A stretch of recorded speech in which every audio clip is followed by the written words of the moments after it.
Auspician este programa Consejo de Médicos de la Provincia de Córdoba. Ciudad de Córdoba, Argentina. Todo en una. Descubrila. Municipalidad de la Ciudad de Córdoba. La Muni.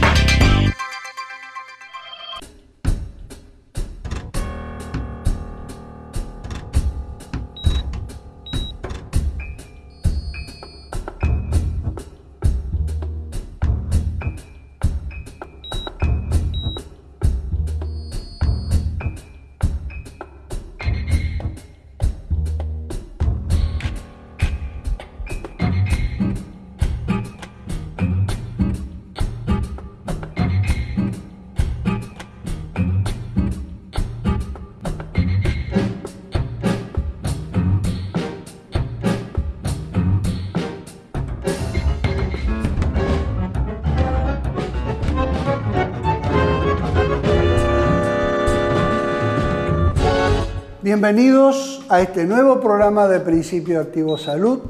Hoy vamos a hablar de un tema poco conocido para el gran público, no para los que hemos hecho obstetricia y los que hacen neonatología y pediatría, que es la fibrosis quística, que es una de las varias patologías que una ley argentina hace obligatorio como lo que llamamos screening. Screening quiere decir barrido, búsqueda de esa patología en los recién nacidos.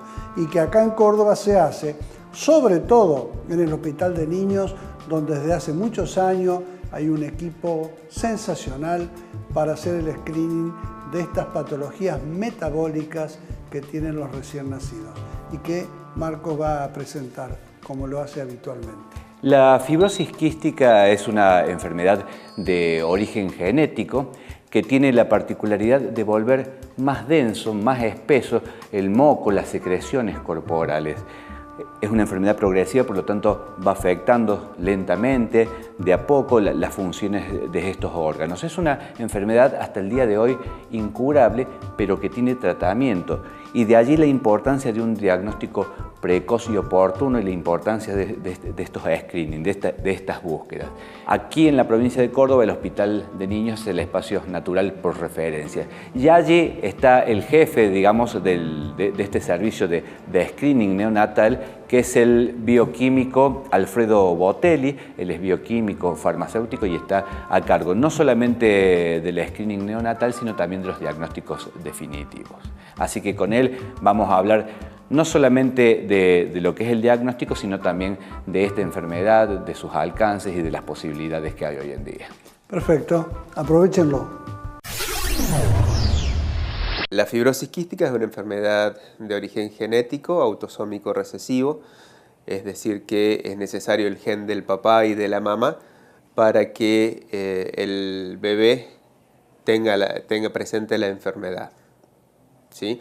Es una enfermedad que produce una alteración en todos los lugares donde se producen secreciones en el organismo. El defecto hace que esas secreciones se vuelvan mucho más espesas, densas, con lo cual termina causando problemas y obstruyendo los canales por donde salen esas secreciones. Los problemas básicos se presentan a nivel pulmonar, a nivel digestivo, en el páncreas, en el hígado, en el sistema reproductivo. Es una enfermedad seria, compleja, que hasta el momento no tiene cura. Eso es relativo a raíz de las últimas medicaciones que están surgiendo, pero en principio y en general es una enfermedad que el paciente va a necesitar un tratamiento de por vida.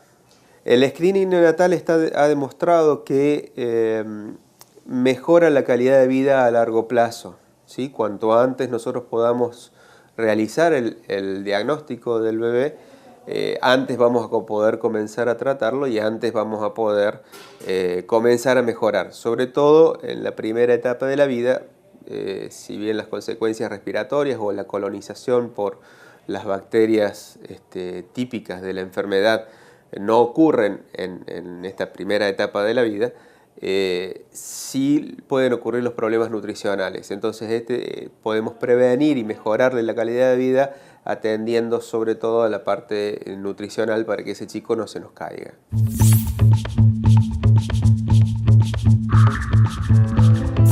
Obligatorio es a partir de la ley nacional que en 1994 adosó la prueba de fibrosis quística a la ley de hipotiroidismo y fenilcetonuria. En el año 2007 la provincia adhiere a esa ley, es decir que de alguna manera a partir del 2007 en la provincia de Córdoba la pesquisa de la fibrosis quística es obligatoria en todo recién nacido. Como método de pesquisa siempre hablamos que existe metodológicamente un tema de que no todos los positivos van a ser pacientes con la enfermedad, por lo cual hay que luego hacer la prueba del sudor para determinar el diagnóstico si efectivamente son pacientes que son enfermos. Unión de Educadores de la Provincia de Córdoba. Consejo de Médicos de la Provincia de Córdoba.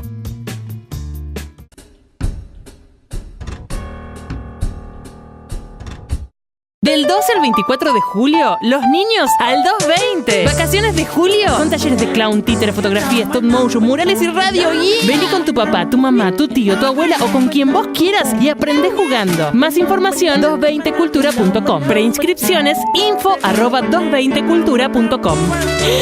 Precio de los talleres 200 pesos, incluye entrada, muestras, entrada de un adulto y el material didáctico. Creo que me quedé sin aire.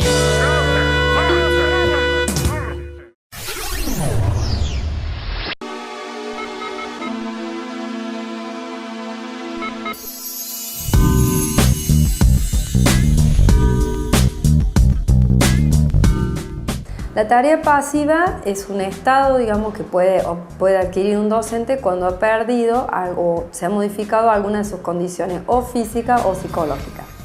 Quien determina si un docente ingresa a tareas pasivas es Dirección de Medicina del Trabajo a través de una junta médica. Y una tarea pasiva se puede obtener de dos formas, de oficio o tramitada por el propio docente. Cuando es una tarea pasiva de oficio, la dirección de la escuela es quien solicita ante Medicina del Trabajo enviar a un docente a una junta médica. A su vez, la junta médica puede determinar o no si este docente va a quedar o no en tareas pasivas. Y la puede pedir el propio docente con un certificado médico, obviamente, que avale ese pedido. La tarea pasiva puede ser provisoria o puede ser definitiva. La provisoria o transitoria dura 2 años y generalmente se puede pedir por 6 meses, por 1 año, en raros casos se pide por los 2 años. ¿Qué es lo que sí recomendamos que el docente tiene que hacer? 60 días antes de finalizada su tarea pasiva, de acuerdo al F23 que Junta Médica le dictaminó, tiene que pedir que se le constituya una nueva Junta Médica. ¿Cómo hace esto? Eleva una nota dirigida a Medicina del Trabajo donde solicita que se le constituya una nueva Junta Médica de control para establecer la continuidad o no de su tarea pasiva provisoria.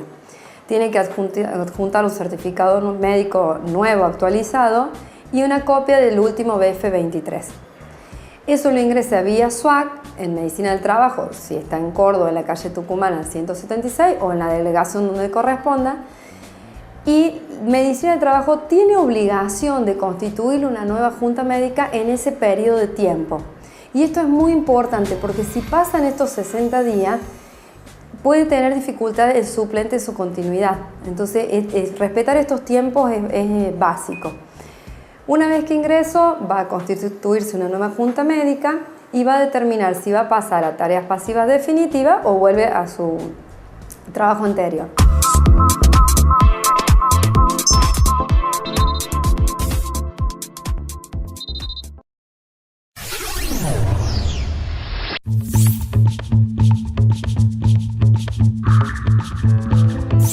Malnutrición, diríamos, como decimos ahora. No es desnutrido, pero le faltan nutrientes esenciales.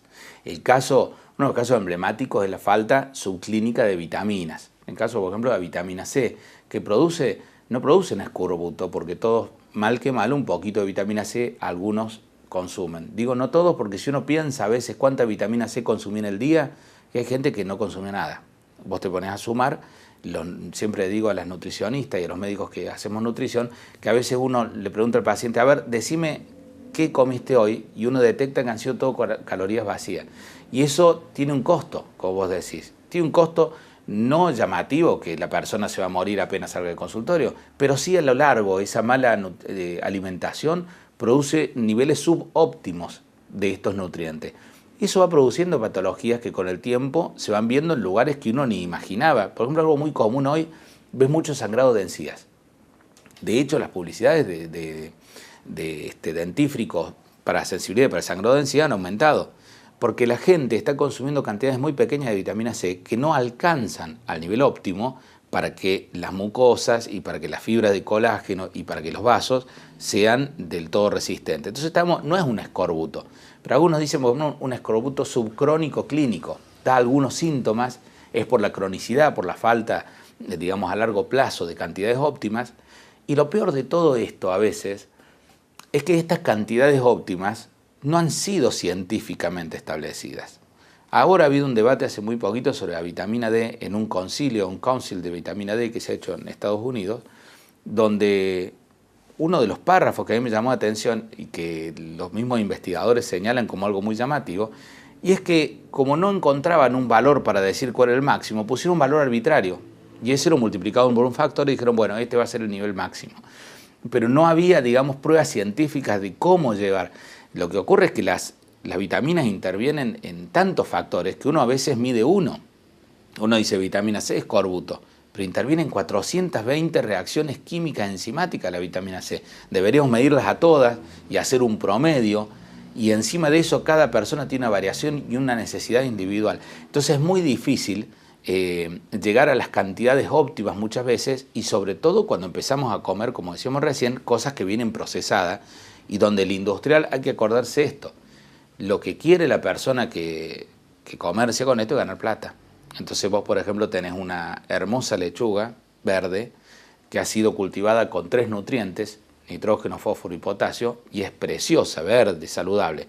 Tenés otra lechuga no tan saludable, media verde, linda, pero por ahí chamuscadita, y que tiene 200 nutrientes, puede ser hecha en una huerta orgánica. Ahorita la huerta orgánica sale 10 veces más porque tiene un montón de nutrientes, abono, la ha cuidado el productor. La otra la hicieron en laboratorio y se puede vender como un producto sintético, fíjate vos. Y a la vista son exactamente lo mismo. Entonces vos estás comiendo en 3 nutrientes nada más que te falta, y en la otra estás consumiendo un montón de nutrientes que necesitas. Entonces eso va pasando con la alimentación. Le van poniendo de todo lo menor cantidad posible para tener más rédito todas las industrias. Esto en todo el mundo, ¿no? Esto es algo mundial, es algo que se replica en todos lados. Las empresas quieren ganar mucho y para ello tienen que recortar la cantidad de cosas que lleva un alimento. Los alimentos son muy complejos. Imagínate que a veces uno habla de una lechuga y tiene tantas cosas, una lechuga orgánica, y haces una corrida electroforética a una de invernadero, creada eso, y tenés muchísimo pesticida, que no tenía esta otra, tenés muchísimo organofosforado, tenés un montón de cosas y muy pocos nutrientes. Entonces encima le das pocos nutrientes, envenenás de alguna manera también el cuerpo. Eso es algo que estamos muy expuestos hoy también, ¿no? Y que hace, como vos decías, que haya tanto aumento ahora de enfermedades crónicas, aumento de cáncer, aumento de un montón de patologías que uno, si se pone a ver, dice, pucha, esto hace muchos años no era tan frecuente, y mirá lo frecuente que es ahora, cómo lo vemos. Y eso ocurre, uno de los grandes problemas es la alimentación, todo lo que estamos incorporando, ¿no? Sin duda. Unión de Educadores de la Provincia de Córdoba. Consejo de Médicos de la Provincia de Córdoba.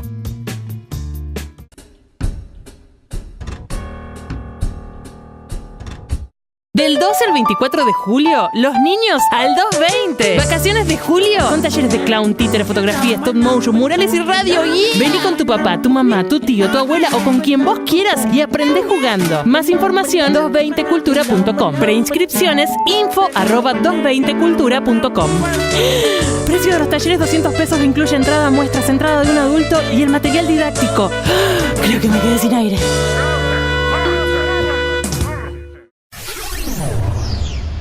El tema del diagnóstico y la confirmación del diagnóstico mediante la prueba del sudor es crucial. Para realizar esto debe ser realizado o debiera ser realizado por un centro especializado y por personal con experiencia en el asunto. Eso no se da, desde hace 40 años este estudio está siendo llevado adelante por la parte privada, por un laboratorio de la parte privada, acá mismo en el Hospital de Niños. Entonces, hoy por hoy debiéramos tener o contar con la posibilidad de tener la infraestructura necesaria para hacerlo a nivel público. Eso por el momento no se da. De hecho, las muestras que se toman acá en el hospital, que yo tomo acá en el hospital, son procesadas en nuestro centro privado. Dada la complejidad diagnóstica de la enfermedad, como mencioné antes, es una enfermedad de origen genético y hasta el momento ya se han detectado más de 2000 mutaciones que pueden definir la enfermedad. En esas 2000 mutaciones no todas tienen un grado de gravedad en cuanto a la expresión de ese gen. Por lo tanto, los síntomas que ese paciente va a presentar son muy diferentes. Tenemos el caso de el paciente que hace una obstrucción meconial a nivel intestinal como recién nacido, a las 24 o 48 horas tiene que ser intervenido quirúrgicamente para desobstruirlo. A pacientes adultos ya de edad avanzada que por algún motivo no han tenido más que algún otro síntoma respiratorio y que no le prestaban demasiada atención o que visitaban a distintos profesionales, sobre todo neumonólogos, que les decían no, es una neumonía típica, o los trataban por alguna otra cosa y a alguno se le ocurre pensar en la enfermedad, nos lo mandan, le hacemos el estudio y nos damos con que es un paciente con fibrosis quística. La mayoría de los diagnósticos se realizan a edad temprana, antes de los 5 años, inclusive antes, por la sintomatología respiratoria y la sintomatología digestiva, que en los niños por ahí es muy frecuente. Entonces los pediatras como que están más acostumbrados a pensarlo. Otro grupo importante es en la edad reproductiva, entre los 25 y 35 años, en donde los pacientes formalizan sus parejas, quieren tener o procrear y se encuentran con alguna dificultad. Se empiezan a hacer estudios y, por ejemplo, en los varones hay una ausencia de vasos deferentes. Entonces los médicos que tratantes nos envían esos pacientes, se les realiza el estudio y nos damos con que también tienen la enfermedad. Existen grupos de trabajo acá en Córdoba que están bastante bien consolidados, que además hay una fundación, Fundación para el Bienestar del Niño, que corre un programa que es el programa de asistencia a la fibrosis quística, que desde hace 40 años están en la ciudad, tiene su base legal acá en el Hospital de Niños, nació originalmente en el Hospital de Niños Viejo, bueno, es el lugar ideal también para buscar información respecto no solo a la enfermedad, sino a todas las novedades que hay sobre la enfermedad. La fibrosis quística, una patología que es necesario saber que existe, no es una cosa muy común, pero el niño que nace con la fibrosis quística va a tener problemas en su vida si no se le hace el diagnóstico precoz y se le hace el tratamiento con el que lo va a acompañar por mucho tiempo. Pero quiero destacar además la acción del Hospital de Niños y la necesidad de que la provincia o la universidad aporten al laboratorio y que los kits que se usan para estos estudios sean públicos, provinciales. ¿Por qué? Porque si bien para el paciente es gratis, lo estamos pagando, porque son empresas privadas las que proveen de los elementos necesarios. Un llamado para mis colegas del Ministerio que lo aprieten un poquito al ministro de Hacienda, que ponga la plata, que se va a economizar muchísimo en el transcurso de los años. Nos vamos, Ricardo.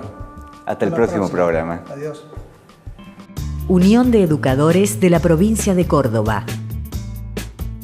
Consejo de Médicos de la Provincia de Córdoba.